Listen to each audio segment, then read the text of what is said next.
Hello there. My name is Paul Campbell, and I'm going to continue to read You Know Something is Wrong When, an American Affidavit of Probable Cause. Today we'll be going over Part 10, The Journey On.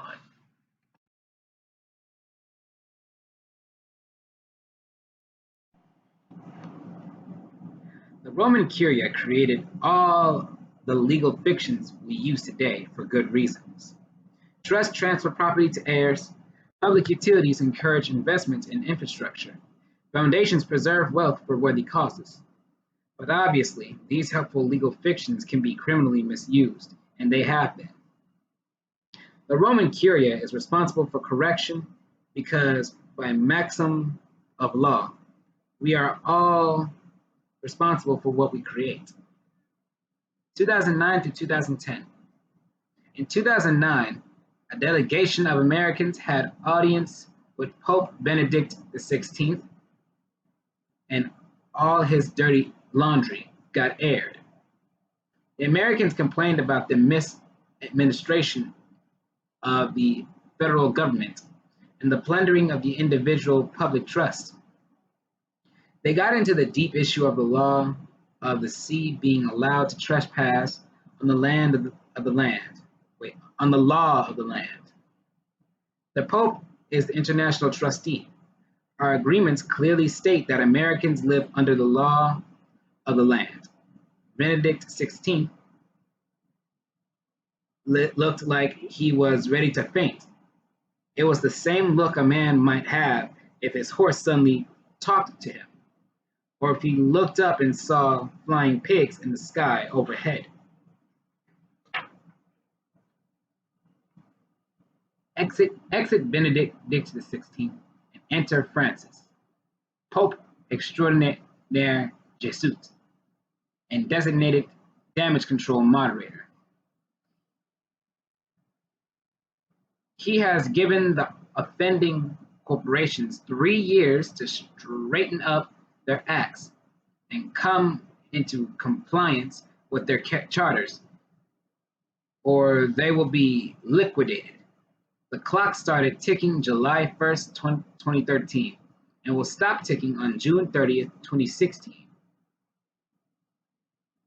The bankers and politicians and other Satan worshippers, that is, worshippers, in case you hadn't caught on, are now attacking the church and bringing out all the church's dirty laundry. Pedophiles groping choir boys, homosexuals prancing around St. Peter's, weird thrones for the Pope with Lucifer and snakes coiling around, church budgets that would make Midas swoon, Vatican bank loans to known mafiosi. It's all true, so far as it goes.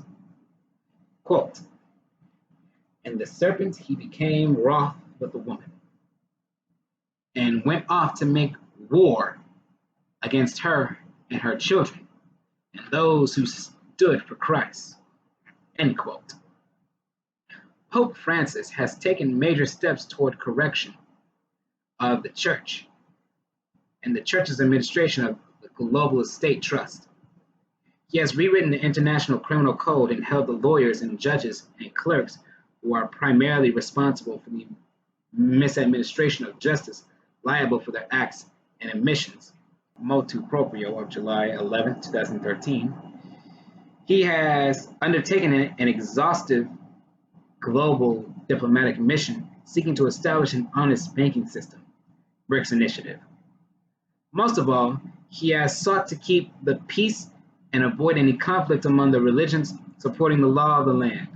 Judaism, Christianity, and Islam should stand together against the cult of Mystery Babylon, instead of being hoodwinked into fighting each other and letting their enemies profit from their mutual destruction.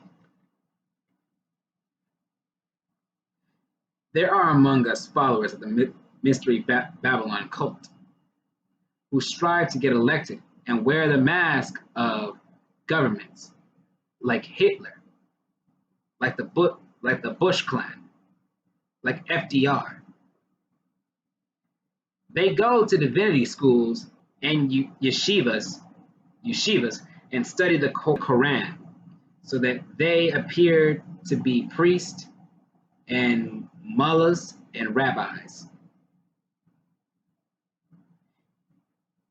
They get tenure at our universities, where they teach lawlessness and immortality and semantic deceit as parts of the subject matter. They create endless front organizations to foist the blame of their own misdeeds. Al Qaeda, ISIS, Hamas, CIA, BATF. They draft their devotees in prestigious prep schools and clubs like Skull and Bones, Council on Foreign Affairs, Trilateral Commission, Bohemian Club, while they stand around pretending to be Christians or Jews or Muslims, Americans or Brits or Japanese.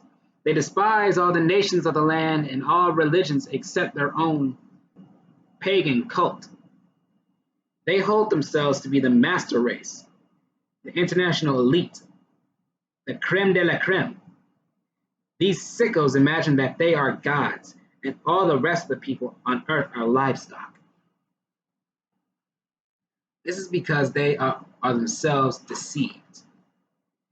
They have spent so much time being sly and secretive and pandering to each other that they didn't notice. But their religion, which worships the father of all lies and which considers a lie to be a prayer, is itself a deceit designed to identify the goats among the sheep. There is one last call, one last period of grace. We are all being presented with a choice. That is a deeply religious choice. Will we worship God or Muhammad? Will we live under the law of the land or the law of the sea? Or as children of God, will we live under the simple law of the air? United States citizens live under the international jurisdiction of the sea. American state citizens live under the national jurisdiction of the land. World citizens live under the global jurisdiction of the air. As you can see, there are three jurisdictions, three basic kinds of laws, three basic kinds of citizenship, and multiple varieties of religion giving rise to it all. Certain groups of pygmies remain convinced that murdering an enemy and eating his brain to ingest his strength and intellect is perfectly sane and reasonable. The societies condone this as a lawful act. 99.9% of us can recognize that this is illogical.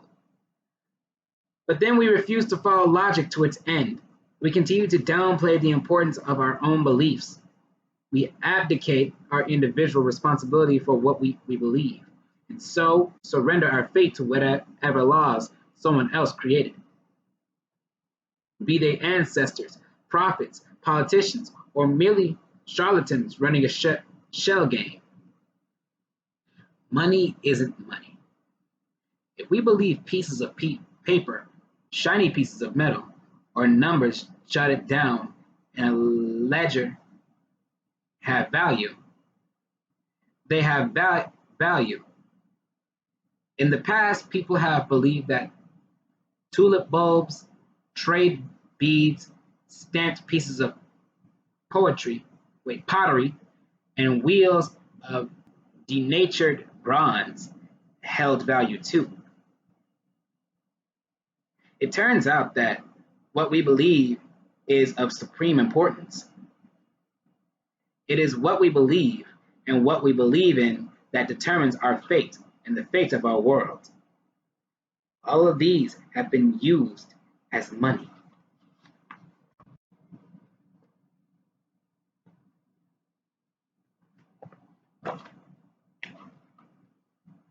As long as we believe that something has value, we work hard to possess it, even if it is in fact objectively worthless.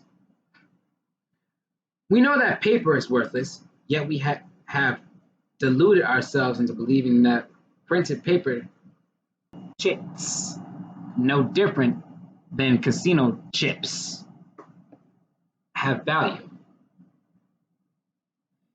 We have even allowed ourselves to believe that numbers merely entered onto a bank's ledger book arbitrarily and out of thin air are the same as money. We have allowed our employees, literally people who are on our payroll, to serve us, to enforce this delusion upon us via legal tender laws that benefit a few perpetrators at everyone else's expense. We do this even though in the back of our brains, somewhere a bell is chiming and saying, hey, I don't care how not nice the engraving is, it's still just a piece of paper. In our present airy fiat currency scheme, the pieces of paper don't stand for money or any commodity at all. They stand for debt, and the entire economy revolves around passing the buck, literally passing around shares of debt instead of ever paying anyone for anything. If we continue this insanity to its logical conclusion, we will eventually claim to own the stars in the sky and issue stock options on shares of Alpha Centauri. We will trade certificates for the privilege of breathing and paying for government licenses to defecate. If we continue this insanity, nobody in the world will want to trade with us, nor have faith in our economy, nor in us. As Ron Paul has been saying for at least 2 decades, it is past time to audit the Federal Reserve and to shut it down permanently. It is also way past time to issue separate, recognizable lawful money and to insist that no private currency script or debt note is ever again used as legal tender in the continental United States.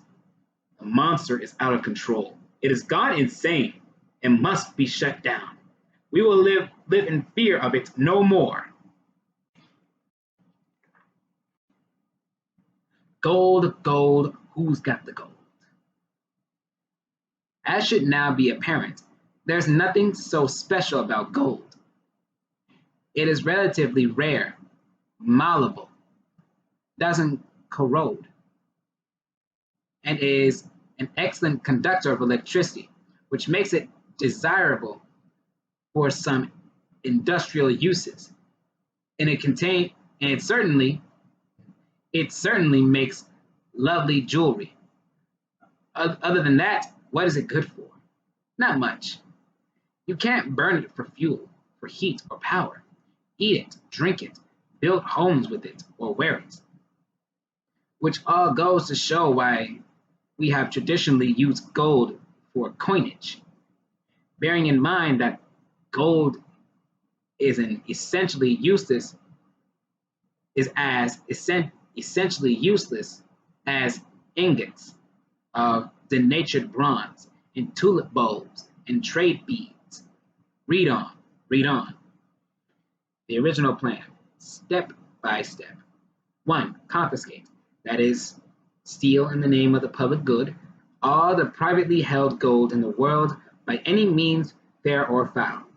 2. Collect it all together. 3. Devalue all other currencies in the world so that the value of gold appears to rise exponentially. Note that gold traded for about $30 per ounce in the 1930s, and is now trading at about $1,300 per ounce. And 4. Then sell all the gold back to the great-grandchildren of the people you stole it from in the first place. 5. use the profit to buy up all arable land, natural resources, food sources, etc. 6. Force the people to buy it all back with their labor again. Let 100 years pass, and everyone who was alive in step 1 has passed on by step 4. So it's easy pickings for the established elite to prey upon the rest of the populace. What actually happened? Everything was going along as planned, and most of the governments of the world were going along with it. But then the Chinese woke up and said, what happened to all the gold that the nationalist Chinese government deposited for safekeeping with the Federal Reserve Bank, Bank of New York? We should have that back as the successor government. And they brought suit against the Federal Reserve Bank of New York in 2011, which made a whole bunch of other governments and regular people start thinking, where's our gold? The Americans started asking about Fort Knox and repayment of the gold owed to them that was confiscated by Roosevelt. The Germans started asking about gold the Imperial German government stashed for safekeeping with the same Federal Reserve Bank of New York. Lord Brown discovered that there had to be a lot more gold in existence than the official government statements were admitting. Lord Snowden famously blustered that only 1,500 tons had ever been mined in the history of the world, and the plot began unraveling. The partners in crime. The Federal Reserve Association decided to bankrupt its subsidiary, the Federal Reserve System Incorporated, and to transfer its assets to secondaries prior to doing so. This is the abuse of bankruptcy protection. But who is minding the store? The Federal Reserve accordingly transferred all the purloined credit created by the national debt. Remember that a debt always generates a corresponding credit, to 3 agencies supposedly representing the interest of the actual priority creditors: the people of the United States of America, the Internal Revenue Service, the Financial Services Division of the Department of Defense, and the North American Water and Power Alliance split the pot. They also transferred for the American gold reserves to the tender mercies and keeping of the World Bank / IBRD for execution of the original plan. The reintroduction of gold as the world monetary standard and continued fleecing the victims of all this fraud. Since then, understandably enough, the banks have been trying desperately to find some way to divest themselves of the stolen loot. And by our count, Miss Karen Hudes has proposed no less than 3 of these excuses. Our favorite bank fairy tale involved an unknown philanthropist named Wolfgang Struck, who just appeared out of nowhere holding gold certificates in the 1930s, pretending to own and control a gold hoard equal to 7 times the annual world demand for gold, offering to give it away with a few unseen major strings attached at $100,000 per man, woman, and child.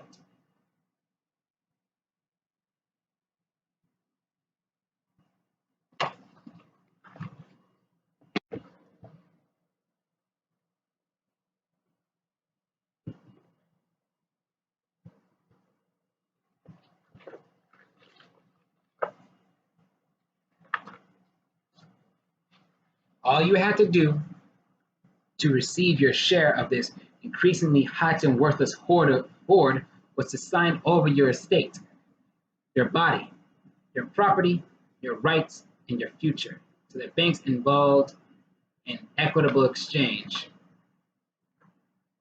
The one thought. It apparently never occurred to banks that their only hope is to admit their culpability and give back the assets to the people they were stolen from in the first place, or, tragically enough, to their great-grandsons and great-granddaughters. Irma J. Snodgrass, still waiting for the government to return the engagement ring they confiscated in 1933.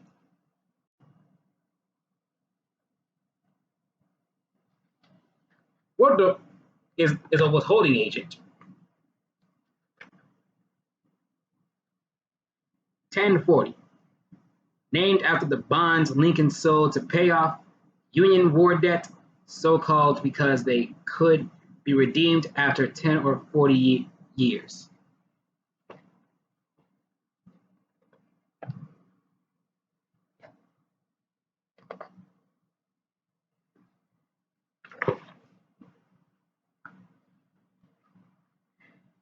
IRS scam, the old version. The Internal Revenue Service, Inc. is hired as an accounting service to keep track of credit accruing in the accounts of John Quincy Adams and the state trust created by the United States Incorporated under the laws of the Washington, D.C. municipal government and independent international city-state. The associated 9-digit master account number is used as an employer number, written like this: 123456789, representing the credit side of the account. The IRS Incorporated is hired to perform the billing service of the Governmental Services Corporation and keep track of the debt accruing against the account of John Quincy Adams, using the master account number as a taxpayer identification number, written like this: 123-45-6789, and representing the debt side of the account. 3. You, the living man called John Quincy Adams, are presumed to be a voluntary withholding agent responsible for keeping these accounts balanced.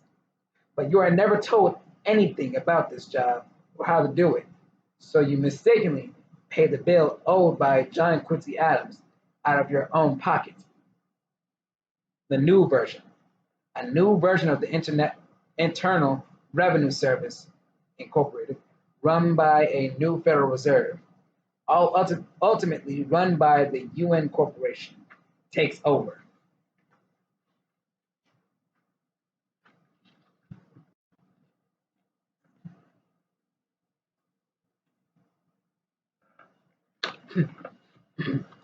Note: you are still presumed to be a volunteer withholding agent and still not told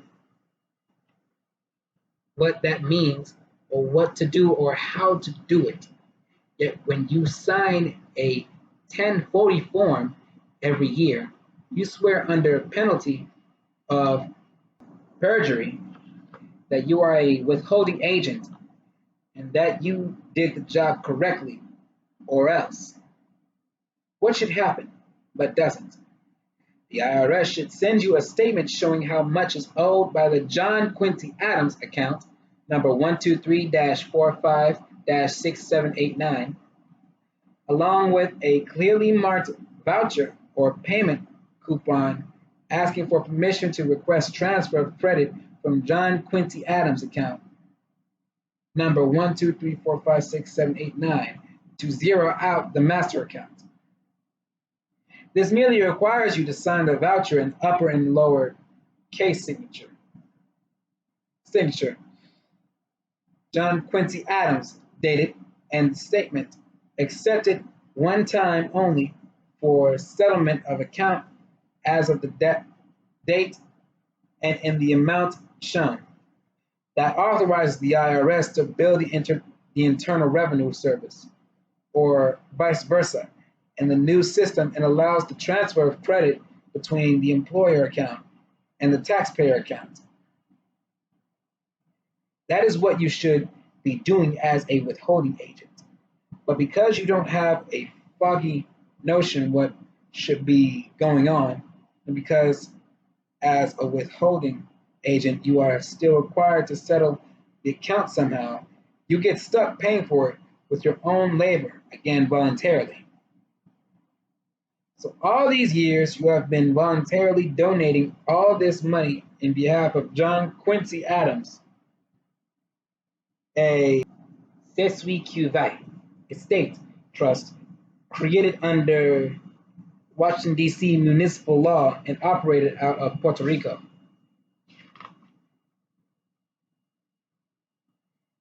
As a trust, John Quincy Adams is a corporation, so all profit it makes above expenses separated from capital is income. The living man, John Quincy Adams, never has income, only private property accruals. So John Quincy Adams owes an income tax, and what is that tax for? Technically, it is an excise tax on the privilege of importing revenue to Puerto Rico.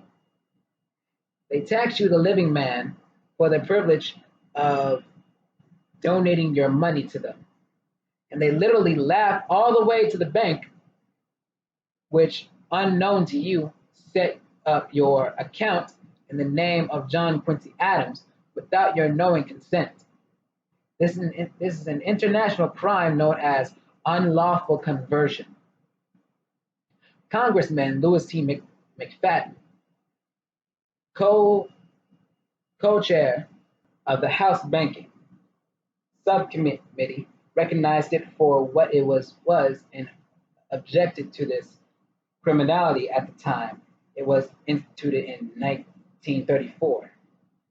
He lodged his complaint with the House Judiciary Committee. His charges are still waiting to be heard. Public lien. Let it be known to all parties, national and international, and global, that a public and commercial lien is hereby established upon all assets and profits, all titles, deeds, and offices, successors, assignees, and agents, all agencies, departments, subsidiaries, subcontractors, affiliates, franchises, and franchisees of the following beneficiaries of this criminal fraud scheme: the city-state municipality of Washington, D.C., the city-state of Westminster, aka the inner city of London, the British Crown Corporation, the Vatican City-State, the United Nations City-State, the UN Corporation, Japan, Canada, the United States of America, the United States, Australia, the United Kingdom, the European Union, the IMF, BIS, IBRD, World Bank, AIIB, U.S. Treasury, the United States Congress, E Pluribus Unum, the United States of America, the Federal United States, DBA, the United States of America, minor, Bank of America, Wells Fargo, Deutsche Bank, Vatican Bank, DTC, DTTC, Fidelity Group, Puerto Rico, Goldman Sachs, all Federal Reserve Banks, et alia, in sum total. This lien is in favor of the living inhabitants of the land jurisdiction of the continental United States and their states on the land. The people inhabiting the land jurisdiction of Japan, Canada, Australia, the nations of the United Kingdoms, the European Union, and wherever these evils have visited throughout the planet Earth, and is hereby incorporated in full as part of the attached affidavit of probable cause.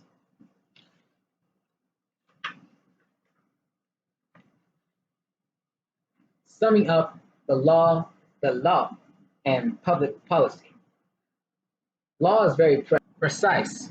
Mathematical equation, for example, the Mosaic law says, "Thou shalt not kill." Thou means you. John Doe and Joe Schmoo, subject. Shout means shall, means by volition, will, design, motive. Not means the opposite, the negation of what follows, negation. Kill means to deprive of life by any means, action.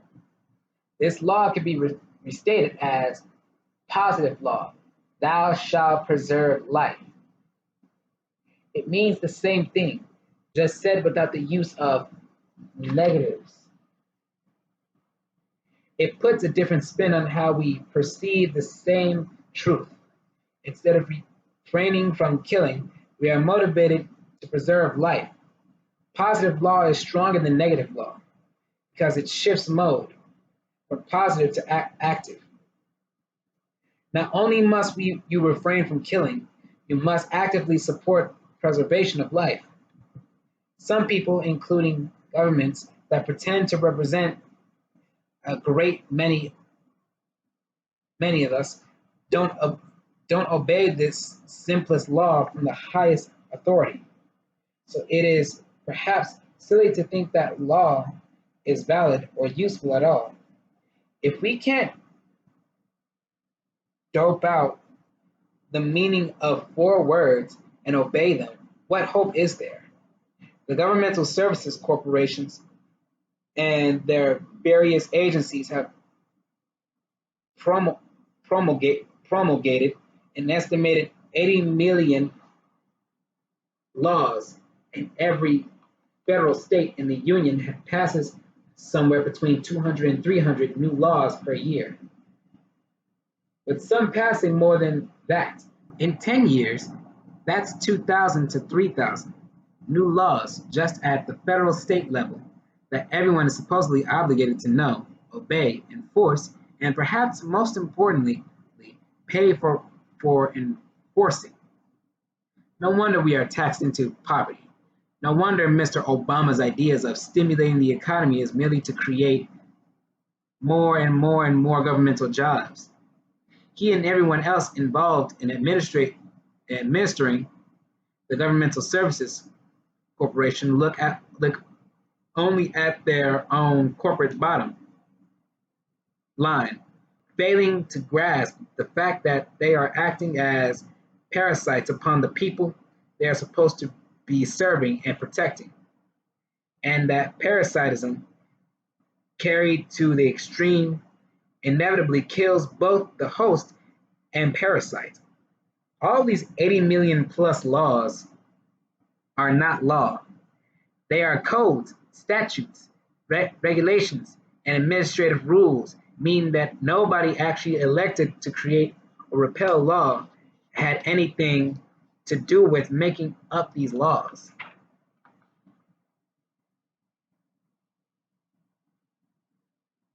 All bona fide law in America has to be promulgated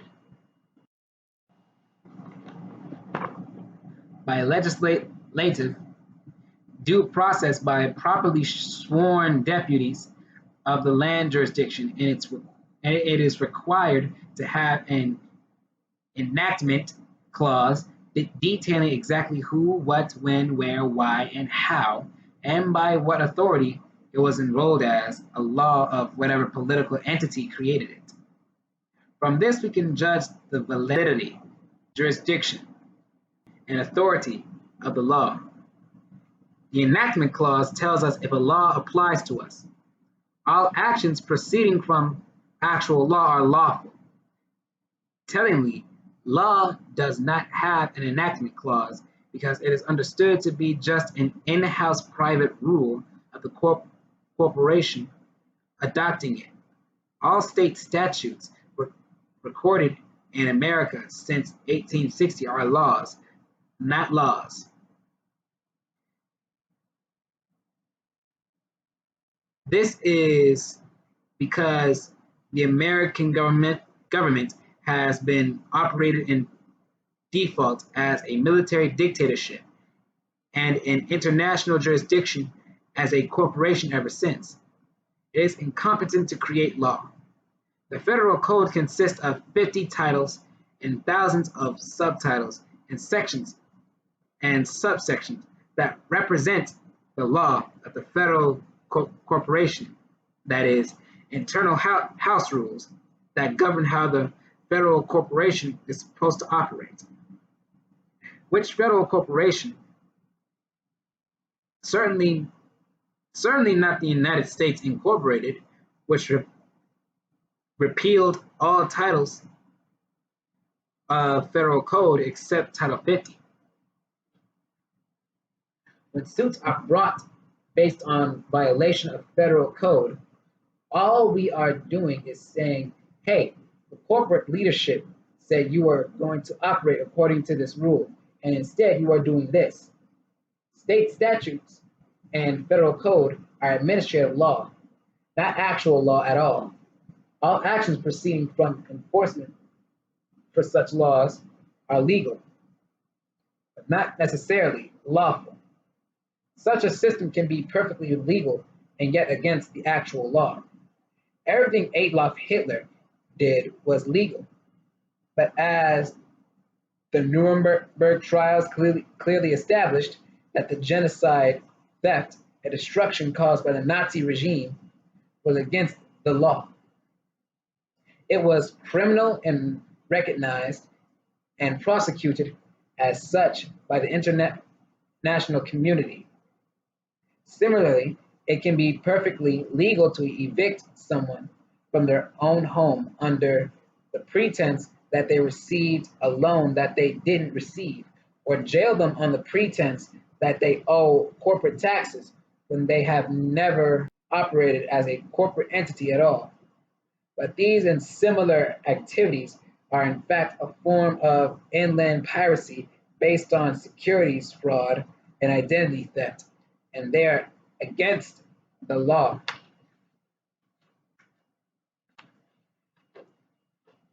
As law, the federal code and federal state statutes represent only the private in-house rules of a corporation and its state franchises. It is the same way with public policy and with resolution. Since 1933, the United States government, that is, the federal corporation, has been issuing public policies and resolutions that are perfectly meaningless except as good intentions. That's why appeals to House Joint Resolution 192 fall on deaf ears. Not only was that resolution offered as the good intentions of a now defunct corporation undergoing bankruptcy, reorganization resolutions made by Congress are exactly the same as New Year's resolutions made by Anita K. Flopdoodle.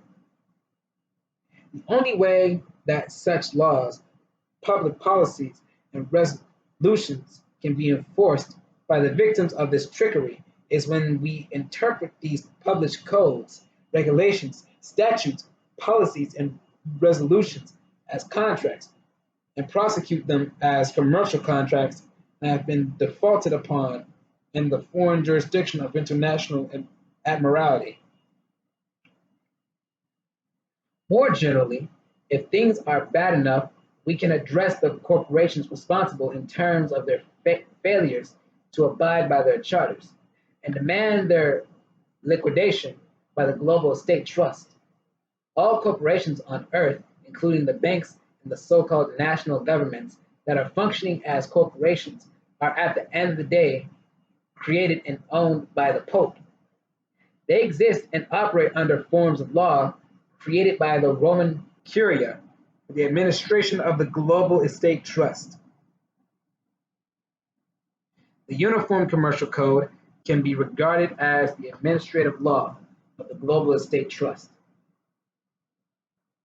If things are rotten in Denmark of the United States, or Scotland, or anywhere else for that matter, all the roads still lead to Rome. The Vatican holds the charters of all corporations responsible for this mess. That's why when Pope Francis ordered the various perpetrators to come into compliance with their charters, their response should have been, yes, sir.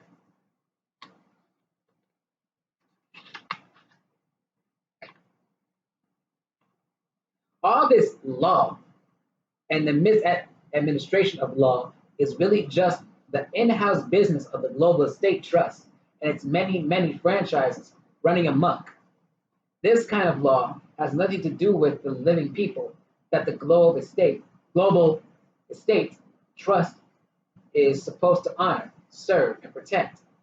It is law meant only for the corporate entities and their employees. It is their law. It is their law, not ours. That average people have been improperly mischaracterized as employees and as franchisees, and even as franchises is apparent and is the subject of this affidavit. But this is a corruption brought about by politicians, military commanders, and church leaders who have shirked their duty, disrespected their offices, and abused our trust. It is owed real and lasting remedy, not just relief for individuals. Actual law, however, is a different matter. There are principles of natural law that surpass and transcend all principles of law that have ever been established by mankind, and which are present at all times for our discernment and enforcement as living, sentient beings. Natural law includes the right to life, to freedom, to work, to trade, to share, to think, to speak, to act, to move about freely, to meet with other men and women, to travel wherever we wish to go, to have the enjoyment of land, to live peacefully and securely in possession of our homes, businesses, farms, vineyards, orchids, and whatever else we create, to defend ourselves and our rights, and to dream and to think and plan and enjoy the fruits of our intellect. Indeed, all of our rights enshrined by the founders, as stated in the Declaration of Independence, 1776, are natural rights that derive from natural law, and they are unalienable.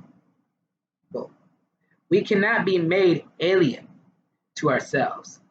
We cannot be redefined as things simply via the use of a name. We are not corporate franchises, trusts, transmitting utilities, and so on. Our natural rights are not subject to lien. Our right to travel, for example, cannot be subject to taxation, nor can it be licensed. No individual man or group of men has any right to interfere with us in the exercise of any of our natural rights, so long as our actions do not harm others or their property. This is the venerable essence of common law, and common law is what every man, woman, and child living on the land of the 50 states united is owed by the Global Estate Trust and its trustees.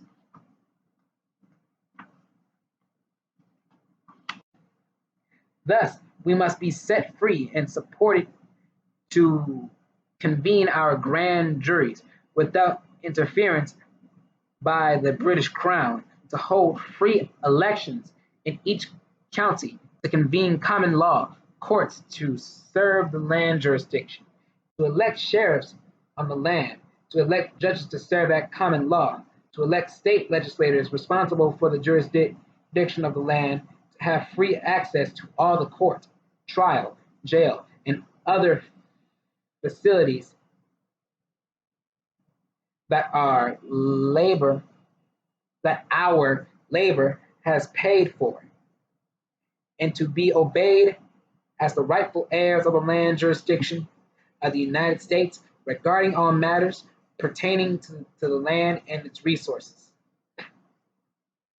Those who have merely pretended to represent us must be recognized as actors and charlatans involved in a vast fraud scheme in which they occupied private corporate offices instead of similarly named public offices they were elected to serve. Their predation upon the peaceful inhabitants of the land jurisdiction must be recognized as inland piracy and unlawful conversation, securities fraud, and identity theft, another form of fraud. Great Britain has benefited for over 4 centuries and through 2 world wars from its original colonies, but the age of imperialism is long gone. It is time for Britain to do its duty as the controller of the international jurisdiction of the sea with diligence and integrity, to stop all piracy, including inland piracy, to root out slavery, peonage, press ganging, and satanic worship wherever it is found, to honor its treaty obligations, and to release all false claims, titles, and agreements obtained under conditions of deceit and duress. Consent. The difference between rape and making love is consent. The difference between a gift and armed theft is consent. The banks are their governmental services corporations, have disrespected the vital elements of consent, and have turned deaf ears when Americans who are private citizens of the continental United States have turned deaf ears when Americans who are private citizens of the continental United States have clearly said, I do not consent. I do not consent to be represented by these actors. I do not consent to contract with these organizations. I do not consent to have the interest due from the investment of my resources controlled by and used to benefit these organizations. I do not consent to donate my labor, my bank accounts, my retirement accounts, my land holdings, or any other private property to these organizations. I do not consent to be taxed to death, harassed, or obligated financially by my employees. I do not consent to letting any government corporation use me and my private property as collateral for its debt. I do not consent to being ordered to buy anything by anyone. I do not consent to being prosecuted in any foreign jurisdiction of the law. I do not consent to any presumption that I have ever agreed to any political status, subjecting myself or my estate to any incorporated entity whatsoever. I do not consent to be licensed when I am exercising a natural right. I do not consent to be named as if I were a public resource now or ever. I do not consent to the large number of self-interested demands, presumptions, and predatory practices of those who have been entrusted as my employees to provide 19 enumerated services. The banks, the governmental services corporation, and the politicians responsible have done precisely what we as their employees have told them not to do. They have attempted to alienate us from our natural standing and identity. They have attempted to lean our most precious material interests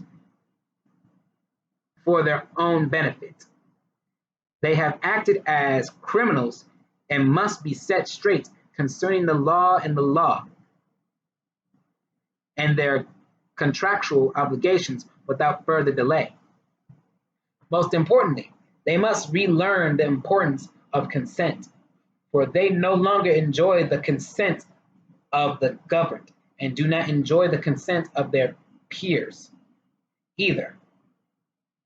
They have no granted authority to carry on business in the manner described by this affidavit of probable cause.